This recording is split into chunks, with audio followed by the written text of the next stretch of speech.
Dire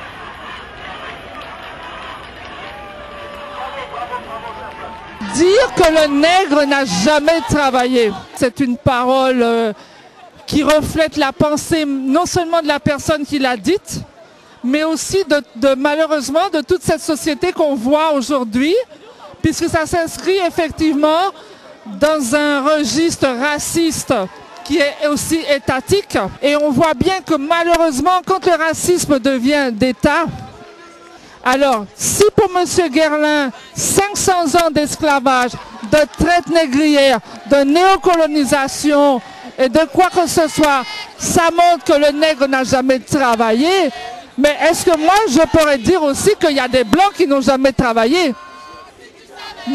Maintenant, si nous sommes réunis, rassemblés ici, à ce jour, c'est pour faire entendre à l'opinion publique française que nous, Antillais, Guyanais et Africains noirs, nous ne resterons pas insensibles à toutes ces choses-là et nous réagirons chaque fois où il y aura une sorte de débordement. C'est le président de la Maison principale des Antilles Guyane qui vous parle.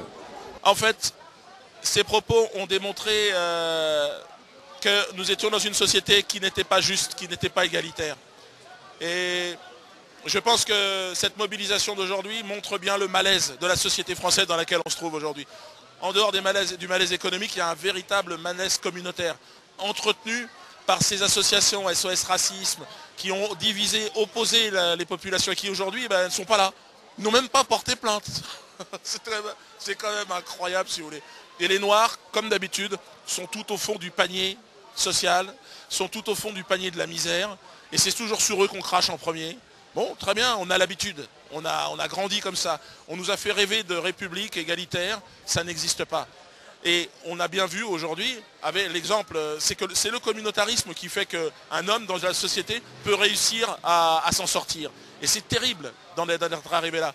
Et je crois qu'on est en train de prendre conscience de cela. On est condamné au communautarisme. La République nous a condamnés à être communautaires aujourd'hui. On n'a pas le choix pour survivre. Parce que ceux qui s'expriment au Guerlain et Zemmour, s'ils sont là, c'est parce qu'ils sont sionistes et milliardaires. Quand on est français d'origine africaine, ou même blanc des mines, hein, ceux qui travaillent, les petits chrétiens dans le nord, là, on est dans la même situation aujourd'hui. Il faut qu'on réussisse à se trouver, à s'unir. C'est pour ça que je trouve ça superbe que la communauté noire, en tout cas, elle, ait pris conscience de cela et se regroupe. Et nous pèserons dans le jeu. Et ce n'est pas dans la division. Nous ne sommes pas opposés, il faut bien que les gens le sachent, aux petits blancs chrétiens. Non, non, nous sommes des alliés. Nos ennemis, c'est le lobby sioniste et Guerlain, les milliardaires de ce système. Il faut pas, et parce que le jeu du Parti Socialiste, c'est de nous diviser maintenant. Et regardez les méchants noirs qui sont en train de brûler les voitures. Et c'est amusant de voir le système. Mais je pense qu'il y a une prise de conscience, parce que personne n'a relayé cette mobilisation, elle s'est faite par Internet, et ça fonctionne. Bonjour, monsieur Wilfried. Oui, bonjour. Lorsque vous avez entendu le propos de monsieur Guerlain sur les nègres, qu'est-ce que vous souhaitez nous dire? Tout à fait. J'ai bien entendu ces propos, mais c'est que ce monsieur, ce n'est pas la première fois. Parce que j'ai le souvenir déjà, à une certaine époque, où il avait été condamné pour avoir employé des gens d'étrangers et qui ne les payait pas. Et en plus, il fait quoi que du fait de son âge, qu'il devrait être excusé. Mais moi je dis, ce genre d'individus, ils sont légion dans ce pays. Il n'y a pas que Guerlain. Lui bon, il était à l'aise à la télévision. Mais moi, ce qui est beaucoup plus condamnable pour moi, c'est que l'animatrice d'Antenne 2 fait de faire croire qu'elle n'a pas entendu quand ce monsieur a cherché à rabaisser les Noirs comme il a toujours fait depuis qu'il existe. Ça, je trouve ça inadmissible. Ça, c'est une chose. La deuxième chose, cette animatrice, Élise Lucet, elle est sur une condamnation déjà de la part de M. Bolloré, où elle avait raconté encore des âneries. Donc l'affaire est toujours en cours. Donc j'aimerais savoir si le nouveau PDG de France Télévisions compte vraiment faire un nettoyage au niveau de ces différentes chaînes. Voilà. Bon, ça c'est une chose. Ce que je voudrais maintenant dire, c'est que il faut que la diaspora noire se serre les coudes une fois pour toutes. Parce que ça, ce n'est qu'un début.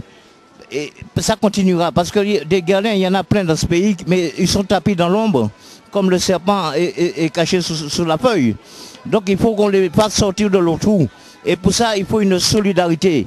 Il faut qu'on mette de côté nos antagonismes, nos jalousies, et avancer déjà à notre niveau.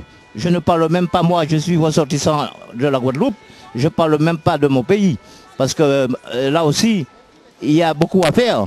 Parce que déjà au niveau de la communauté, il faut qu'on apprenne aussi à se respecter. Et pour se respecter, et pour qu'on respecte nos compatriotes, il faut déjà qu'on se respecte soi-même. Et il me semble que là aussi, il y a du travail à faire. Parce que si c'est les Guerlains, s'ils se permettent ce genre de luxe, c'est parce que quelque part, ils savent qu'il y a des gens de notre communauté qui eux-mêmes sont complices de ça. Et ça, je peux le prouver, ce que je dis. Parce que moi, je ne suis pas un béni-oui-oui, je suis un Caraïbe, ça va plus loin que la Guadeloupe. C'est-à-dire que c'est carrément une région, la Caraïbe. Voilà, c'est ce que je voulais dire. Paris pour aller en Haïti, et je vous vois si nombreuses et si nombreux ici pour protester justement contre les propos indignes de ce parfumeur Guerlain. Voilà, des propos indignes, des propos d'un autre âge. Et en tout cas, il pensait qu'il pouvait tout dire, mais on ne peut plus tout dire maintenant concernant notre communauté à Paris. Donc je suis soulagée. Je compte sur vous, sur vos vibes et sur vos contacts. C'était de lui faire prendre conscience qu'il a vraiment tenu des propos qui sont inadmissibles et que ça serait bien que ça soit la dernière fois. Voilà. Moi, ce qui me désole un peu, c'est que je vois qu'il y a beaucoup de Français qui ont trop pris le soleil, mais qu'il y a très peu de Français dits de souche, alors que c'est un problème qui concerne tout le monde. Quand on insulte un noir en France, on insulte la France, ce qui est un peu dommage, voilà, c'est tout. Alors moi je fais cette manifestation parce que je pense qu'il est simplement parce que le racisme en France il grandit de plus en plus.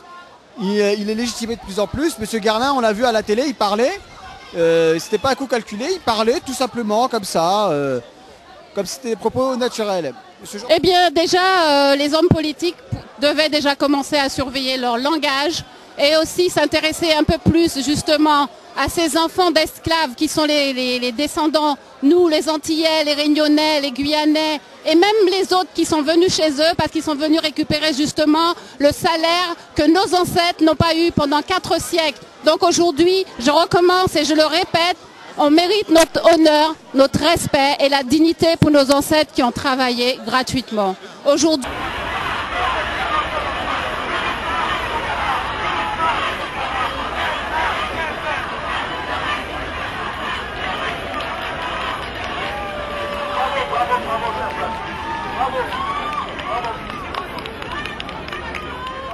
Nous habitons en Suisse, nous sommes touristes et nous sommes pour la première fois à Paris. Et pour nous, c'est une chose nouvelle, le grève. Ce modèle dans la Suisse n'existe pas. Oui, la grève. Et c'est dommage pour le Louvre, pour le château de Versailles. Nous avons attendu 5 heures pour entrer. 5 heures. Ça c'est dommage pour Paris. Et la saleté aussi. Et le voleur est fini. Oui. Sans dubitation, Paris est le berceau de la civilisation. Non comment.